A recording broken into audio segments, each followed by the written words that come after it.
هل لك سر عند الله بينك أنت وبين الله؟ هل لك صدقات تخفى لا يعلمها إلا الله؟ بسم الله الرحمن الرحيم. السلام عليك يا رسول الله. السلام عليك يا أمير المؤمنين، يا سيد الوصيين. السلام عليك يا فاطمة الزهراء، يا سيدة نساء العالمين. السلام عليك يا حسن المجتبى. السلام على الحسين وعلى علي بن الحسين وعلى أولاد الحسين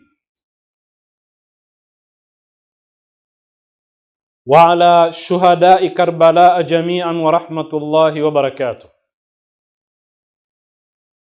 يقول الحق سبحانه وتعالى في محكم كتابه المجيد: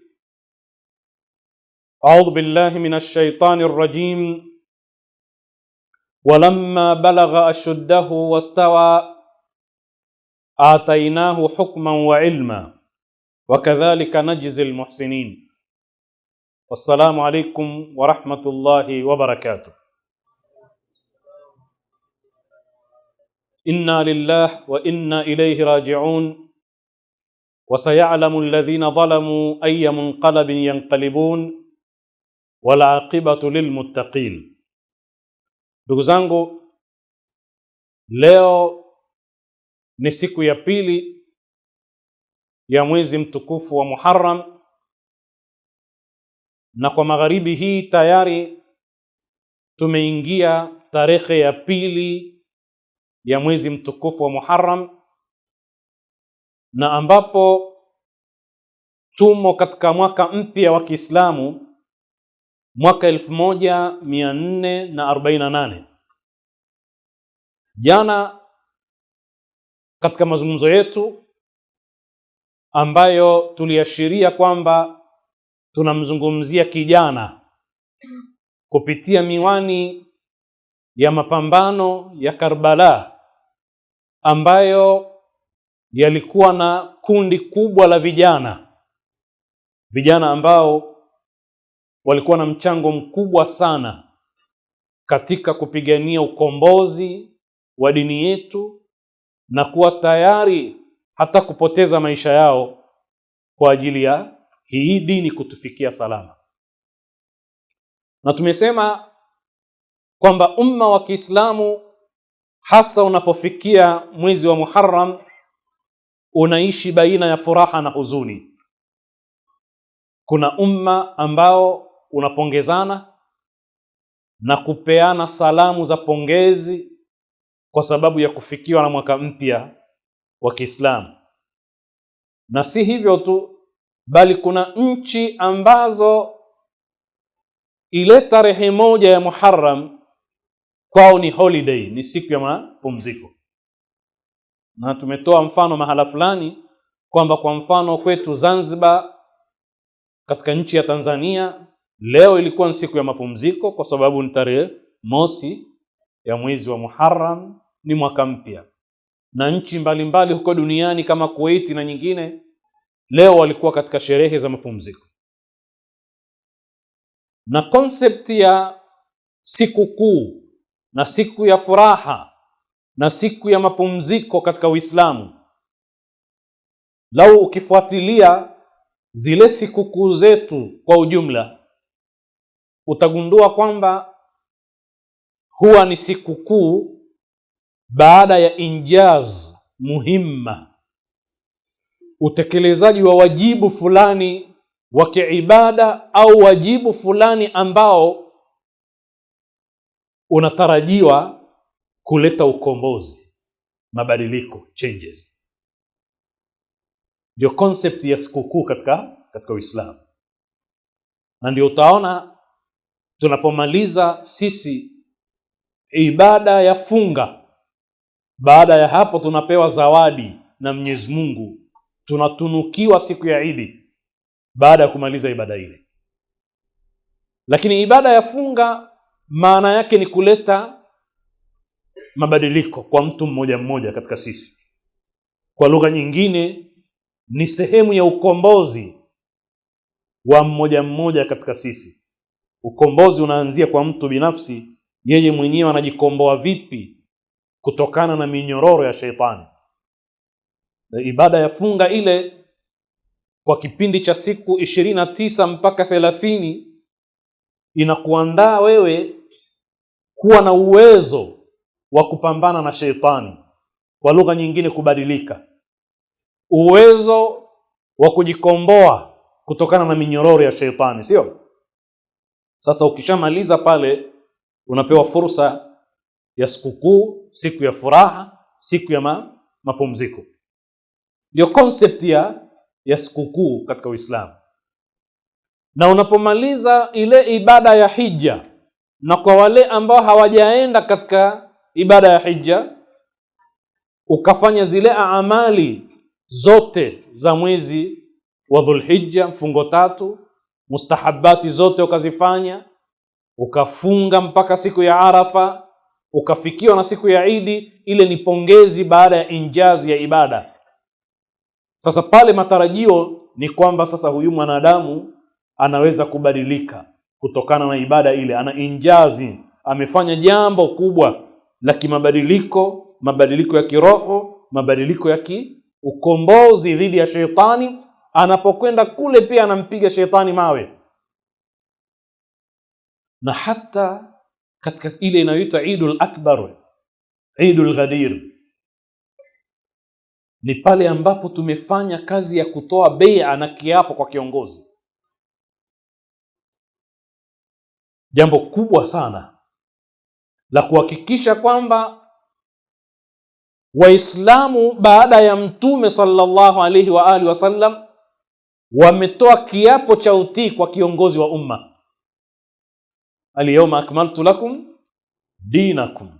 Kama kule tulikamilisha ibada moja tu ya funga, tukapongezwa na Mwenyezi Mungu kwa matarajio ya mabadiliko tuliyoyapata, liberation tuliyoipata katika saumu. Kama ibada ya hija, ibada moja tu, tumepewa tunuku, zawadi ya siku ya Eidul Adha, kwa matarajio ya kwamba tumempiga sheitani mawe, tumejikomboa, sasa ni binadamu wapya, na anayekwenda hija hufutiwa madhambi yote kana kwamba amezaliwa upya, kwa sababu sasa ashajikomboa na mambo yote ya ovyo ovyo. Seuze ikiwa sasa katoa kiapo cha utii kwa kiongozi atakayesimamia mambo yote hayo. Na pale ndipo Mungu aliposema al-yawma akmaltu lakum dinakum, ndio pakawepo na Eidul Akbar ile ambayo imo katika vitabu vya Waislamu. Sasa hiyo ndio concept ya Kiislamu, na ndio utaona kwamba sisi katika mwaka mpya huu wa Kiislamu na concept ya mwaka mpya na sherehe, hata sherehe ya kuzaliwa kwako wewe unapoamua kufanya birthday kama wanavyosema, maana yake nini? Ni kujitathmini ulipotoka na hapo ulipokwepo, na kujipanga kwenda huko unapokwenda sasa hivi. Mwaka mpya kwetu sisi Waislamu hauna maana kama hauwezi kufanya umma wa Kiislamu ukazaliwa upya, kama hauwezi kuwa ni chachu ya umma wa Kiislamu kuzaliwa upya, kutathmini jana yake na kupanga kesho yake, ikiwa ni mujarradi tu wa furaha na mapumziko, kwetu Kiislamu hauna maana. Na ndio maana tunapochukua tukio la kihistoria kama la Karbala, maana yake ni kuleta chachu ya mwamko, chachu ya ukombozi, ili umma wa Kiislamu uzaliwe upya. Tajdidu, tunasema tajdid, reformation, ni kule kuzaliwa upya kwa Uislamu.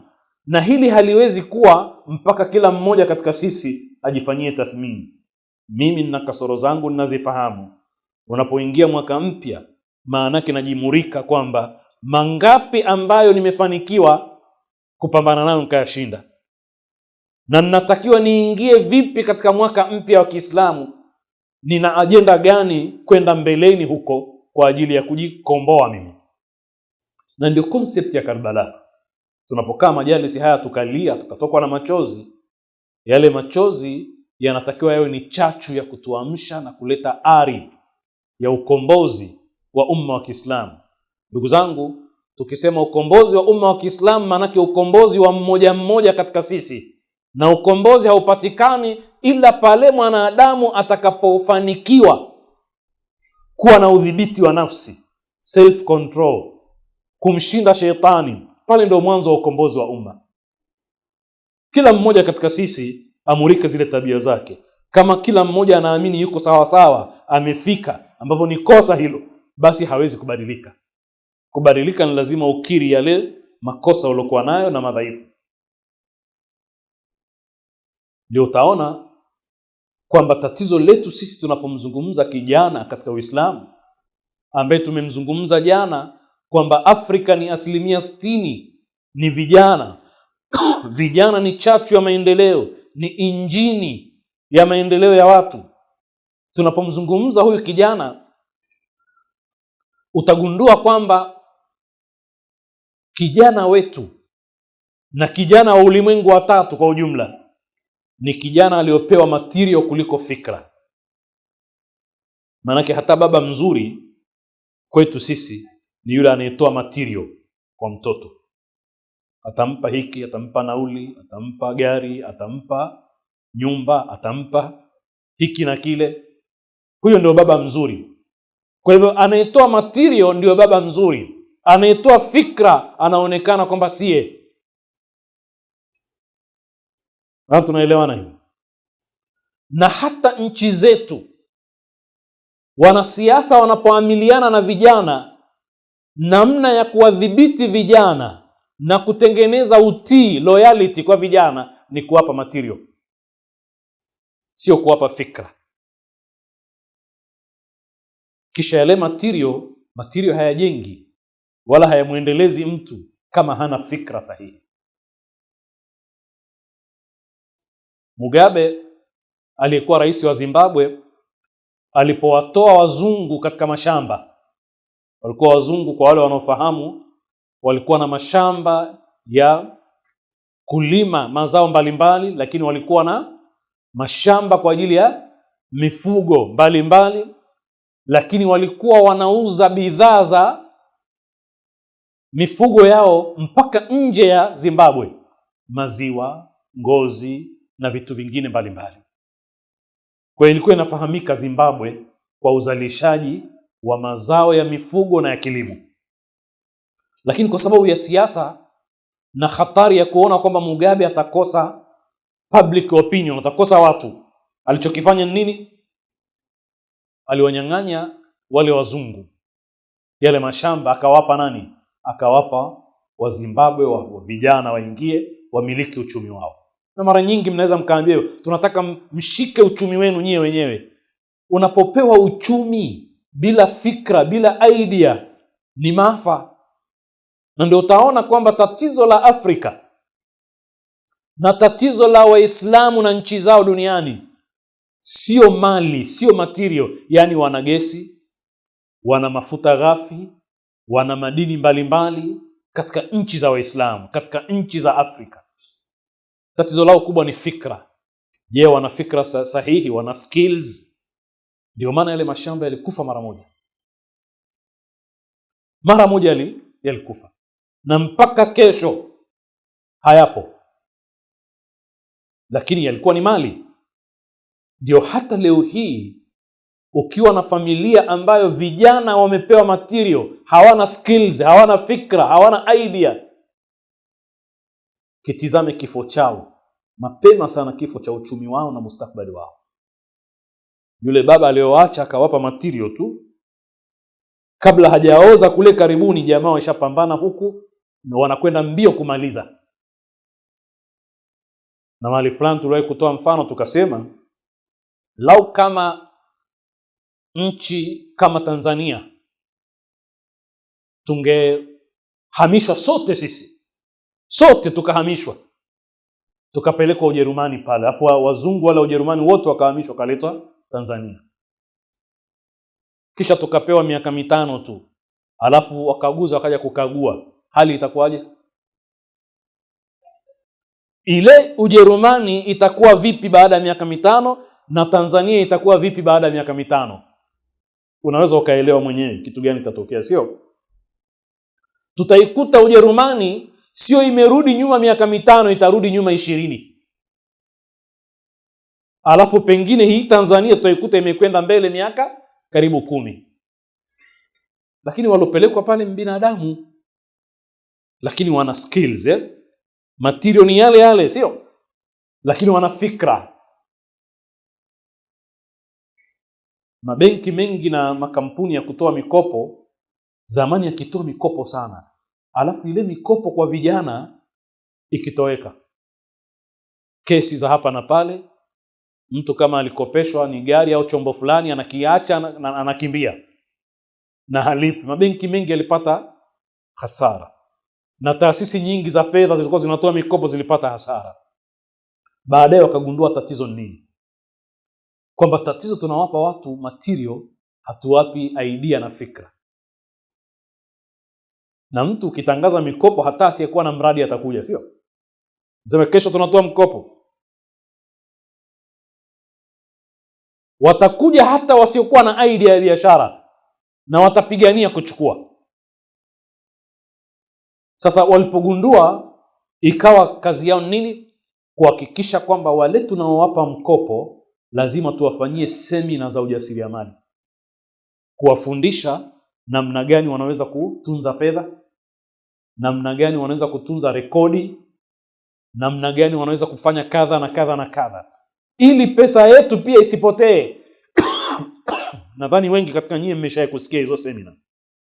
Benki fulani nafanya semina kuwafundisheni ule mkopo muamiliane nao vipi. Ile ndio fikra yenyewe, na mkopo ni material tu. Sasa baadaye mtu sana anaanza daftari lake, anakusanya mahesabu, anajua kinachoingia kinachotoka, anadhibiti matumizi yake, anaweza kulinda mali.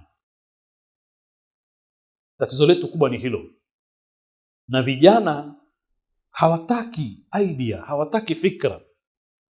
Wanakuona una mdomo mwingi, we tupe tuondoke. Wanachotaka mpesa, mwanasiasa anayetoa ndio mzuri. Na hatari ya kumpa material bila fikra ni kubwa sana. Ukimzoesha hivyo, akizimaliza atarudi nyuma apewe nyingine, lakini anaweza kuyatumia ile material dhidi ya yule alompa, kwa sababu hajapewa fikra sahihi. Nasema mara nyingi, tizama, ukimpa gari asiyekuwa dereva, gari ni kitu na thamani, sio? Lakini sio dereva, ni jambo gani litatokea? Sio tu kwamba atalitia mtaroni lile gari, bali atamgonga nalo traffic, yule anayesimamia usalama barabarani atagonga mataa yale ya barabarani. Sasa kumpa tu gari na yeye hana skills za kuendesha, wewe utakuwa umesababisha maafa. Na hawa vijana wetu ndio hivyo ilivyokuwa.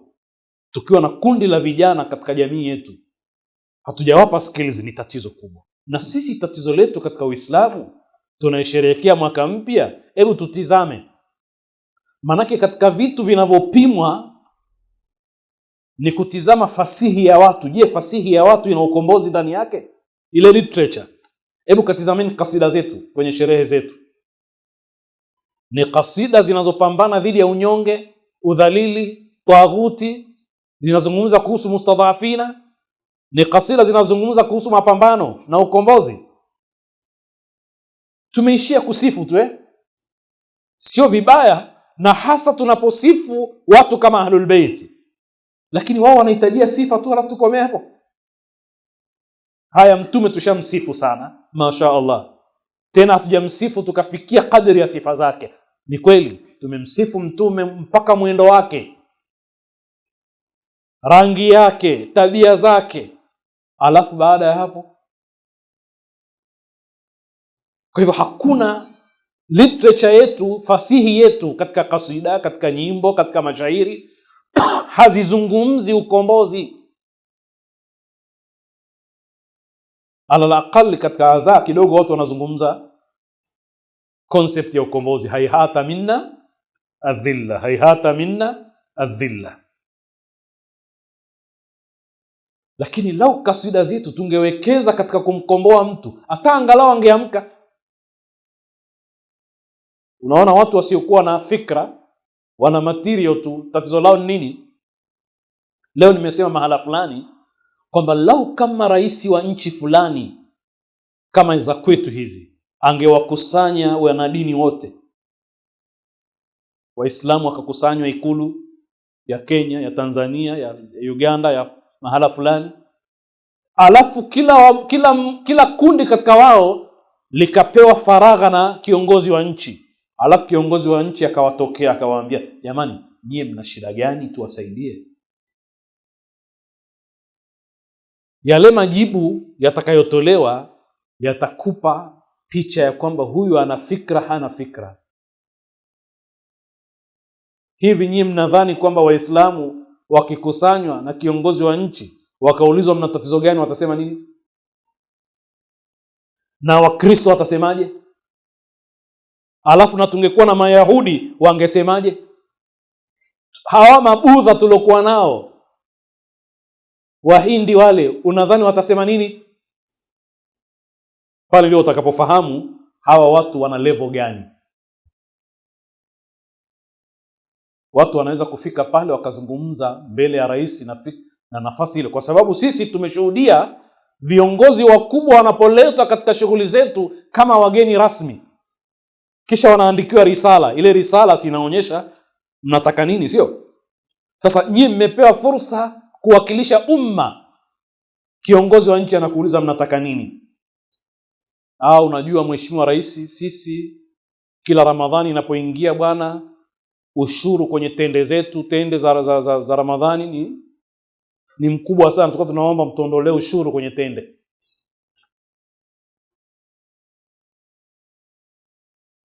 Haya si mambo ya ajabu ndugu zangu, ndio mambo tuliokuwa nayo sisi Mara nyingine tende zinachelewa mpaka Ramadhani inakaribia kuisha ndo zinatolewa, watutolee haraka zile tende. Au mwingine wanaweza kusema kwamba mheshimiwa, tumeshukuru sana kwa mwaliko huu, tunaomba mwaliko huu usiwe mwisho,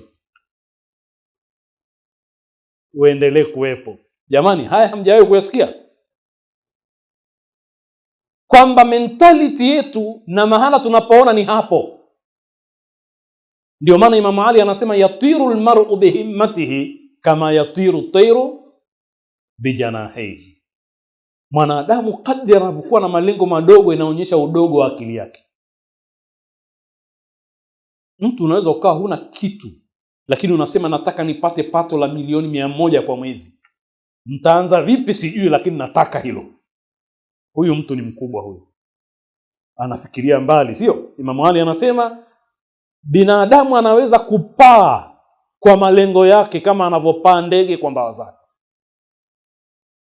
Yale malengo yakakufanya upae kama ndege. Sasa umma ukiwa mdogo kiasi hicho, unatizama kesho, hautizame kesho kutwa, hauna mipango ya miaka 50, ndio ule utazungumzia kwamba sisi mheshimiwa rais miaka 2 sasa hivi hatujalikwa iftari, ilikuwa ni kawaida yako kutualika, tunaomba ada hiyo isiishe. Kwa sababu akili yao iko pale. Ndio nikawaambia mahala fulani siku moja kwamba hata tukizungumza israfu nini, akili yetu moja kwa moja inaenda kwenye chakula. Yaani hatujui israfu nyingine isiyokuwa kwenye chakula. Hatujui kwamba israfu inawezekana katika kila kitu. Inawezekana katika muda wako, katika uhusiano wako wa kijinsia. Qur'ani inazungumza kwamba watu wa Luti walikuwa katika musrifin. Sasa vijana wetu wanahitajia zaidi ya material. Wakikosa fikra,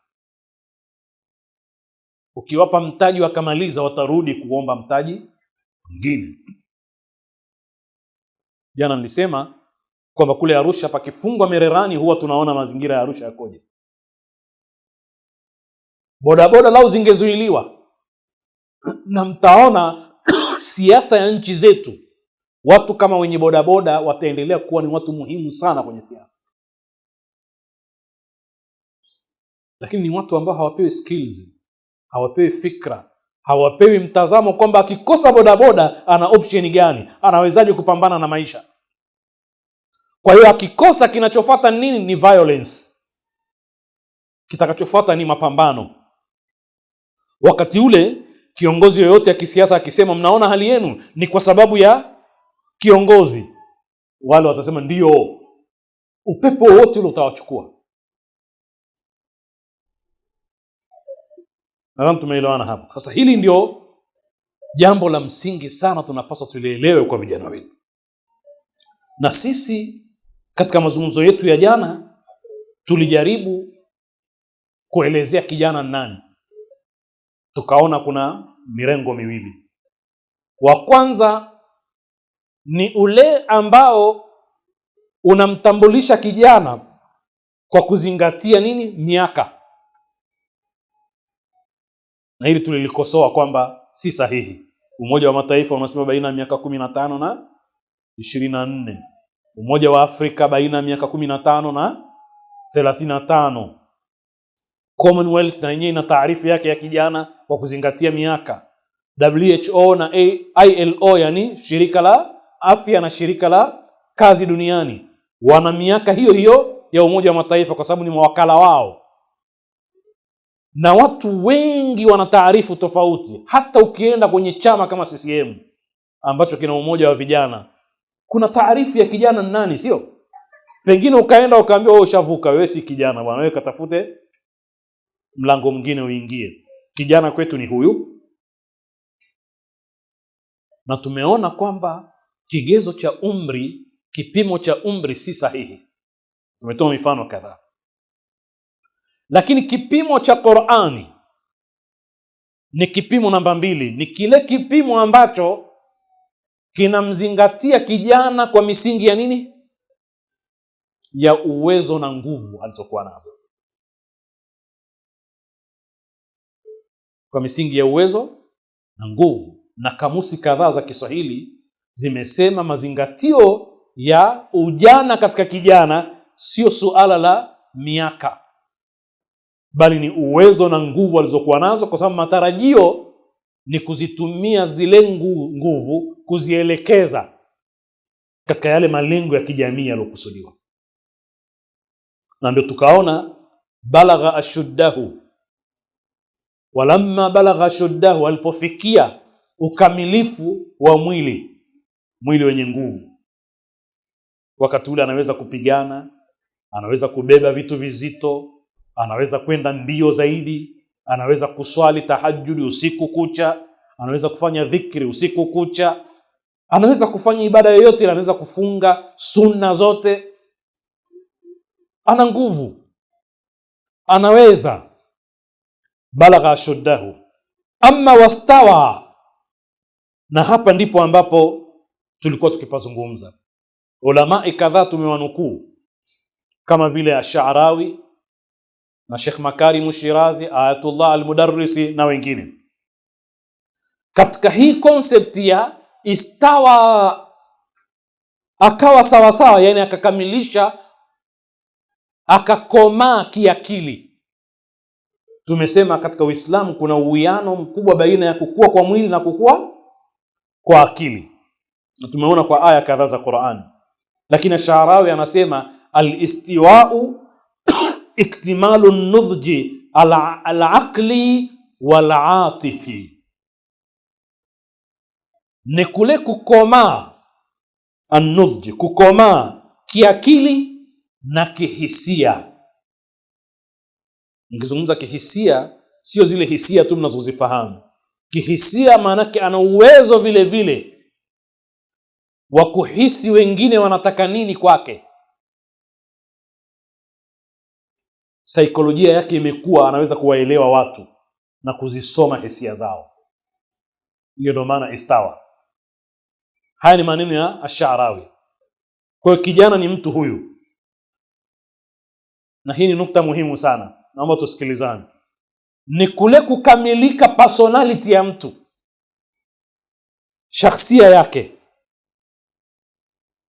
na uzoefu. Kashatoka utotoni, sasa amefikia mahala ana vitu vingi vimeshamfundisha. Kijana ni mtu ambaye anaanza kutengeneza ile shakhsia yake. Yaani mtu akishaanza kujitizama kwamba anaonekana vipi na watu, anajali mavazi yake, anajali muonekano, anajali akitoka watu watamuona vipi, ni wakati ambapo anataka shakhsia yake ionekane, na hupenda aonekane kwamba yeye amekuwa. Wakati huo identity yake anataka ijulikane. Na kwa bahati mbaya vijana huona wamekuwa kwa kiasi cha ajabu. Unaweza ukawa unamzaa ukamwambia hujambo, akakwambia salama, kwa sababu kwetu anaona kana kwamba unataka kumwambia wewe bado hujakuwa. Ndio yale tuliwahi kusema kwamba hata kama anavuta sigara, basi ile sigara akivuta atavuta wakati wote bwana, atavuta kupitiliza hata akawazidi wale wanaovuta siku zote, na anataka kila mtu amuone kwamba na yeye sasa amekuwa mvuta sigara. Kwa sababu jogoo likianza kuwika linawika wakati wote, alijali muda wa kuwika. Naweza kawika hata mchana, nataka kutangaza kwamba na mimi nimo, na mimi nishakuwa, sio? Kwa hiyo linawika wakati wote. Ujana ni kipindi ambacho kijana anajali sana kwamba jamii inamuonaje. Mavazi yake yanaanza kubadilika. Ndio mmeona vijana wa sasa hivi, tutakuja kuyazungumza huko. Sasa kijana wa sasa hivi anataka media pia, watu wamuone katika media amevaa vipi, ana muonekano gani, na kama kuna mtu anamuiga pale utaona nywele zake, utaona mambo yake mengi. Kwa hiyo ni wakati wa kudhihirisha shakhsia yako kwa watu, wakutambue na wewe kwamba umo, na wakuone kwa muundo fulani. Ndio wakati kama ana visenti atatumia perfume sana. Kama wakati huo kidogo na yeye anajipulizia. Nguo ambazo amezionaona katika mitandao na yeye anaitafuta ainunue. Sasa ule ni wakati wa kutaka kuburuzi, aonekane na yeye na jamii kwamba sasa huyu ni mtu kamili, amekamilika. Kwa hivyo kuna kukua vile vile shakhsia, na shakhsia yake ni kwamba anataka jamii imuoneje. Makarimu Shirazi anasema al-istiwa'u an-nudjul aqli wal fikri, ni kukua kwa akili na kukua kwa fikra. Ana uwezo wa kufikiria, kuchanganua mawazo, kupanga mambo, ana kabilia hiyo ya kupokea mawazo. Haya ndio makusudio.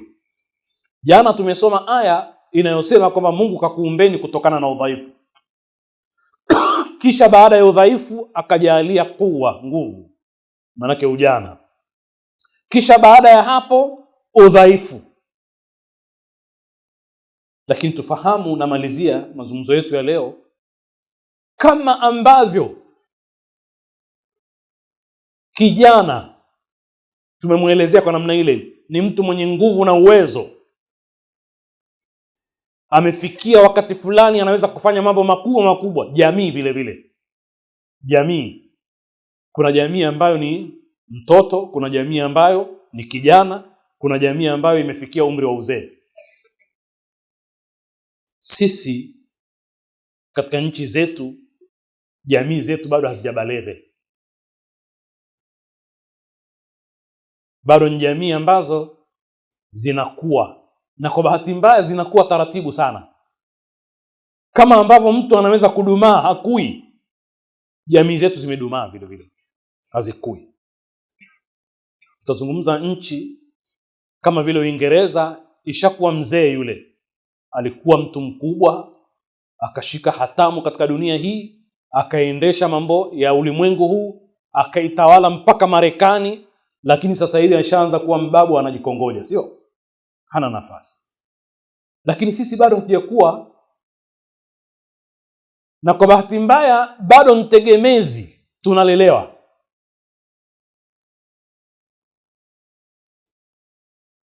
Tunapozungumza ujana wa kijana, lazima tuzungumze ujana wa jamii vile vile, na hili ndilo ambalo tutaanza nalo insha Allah katika mazungumzo yetu yajayo. Nas'alullah al-auna wa tawfiqa lima yuhibbu wa yardah, innahu waliyyu at-tawfiq wa bihi nasta'in, walhamdulillahi rabbil alamin.